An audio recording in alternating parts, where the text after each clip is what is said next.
Oman civil aviation അതോറിറ്റിയുടെ ഏറ്റവും ഒടുവിൽ വന്നിരിക്കുന്ന അപ്ഡേറ്റ് അനുസരിച്ച്, അതായത് അലേർട്ട് നമ്പർ 4-ൽ പറഞ്ഞിരിക്കുന്നത്, ഇന്ന് ഏപ്രിൽ 16-ാം തീയതി ചൊവ്വാഴ്ച രാത്രി 10 മണി മുതൽ നാളെ ഏപ്രിൽ 17-ാം തീയതി ബുധനാഴ്ച രാവിലെ 8 മണി വരെ രാജ്യത്തിന്റെ വിവിധ ഭാഗങ്ങളിൽ അതിശക്തമായ മഴയ്ക്ക് സാധ്യതയുണ്ടെന്നാണ്.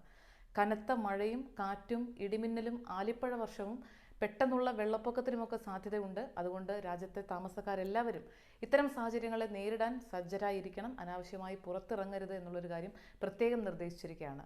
National multi hazard early warning സെന്ററിന്റെ ഇങ്ങനെ ഒരു നിർദ്ദേശം അല്ലെങ്കിൽ മുന്നറിയിപ്പ് വന്നിട്ടുള്ള സാഹചര്യത്തിൽ നിലവിലുള്ള പോലെ തന്നെ നാളെയും, അതായത് ഏപ്രിൽ 17-ാം തീയതി ബുധനാഴ്ചയും രാജ്യത്തെ സ്കൂളുകൾക്ക് അവധി പ്രഖ്യാപിച്ചിരിക്കുകയാണ് വിദ്യാഭ്യാസ മന്ത്രാലയം. മുൻ ദിവസങ്ങളിലെ പോലെ തന്നെ ദോഫാർ, അൽവുസ്ത എന്നീ ഗവർണറേറ്റുകളെ ഇതിൽ നിന്ന് ഒഴിവാക്കിയിട്ടുണ്ട്. മറ്റ് ഗവർണറേറ്റുകളിലെ എല്ലാ വിദ്യാഭ്യാസ സ്ഥാപനങ്ങൾക്കും അവരുടെ സൗകര്യം പോലെ ഡിസ്റ്റൻസ് ലേണിംഗ് എന്നുള്ളൊരു ഓപ്ഷൻ എടുക്കാമെന്നാണ് വിദ്യാഭ്യാസ മന്ത്രാലയത്തിന്റെ അറിയിപ്പിൽ പറഞ്ഞിട്ടുള്ളത്.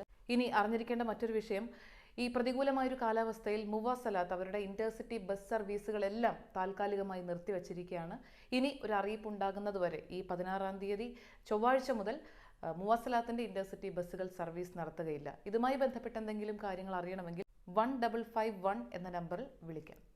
Oman Malayalam special updates, April 16 ചൊവ്വാഴ്ച.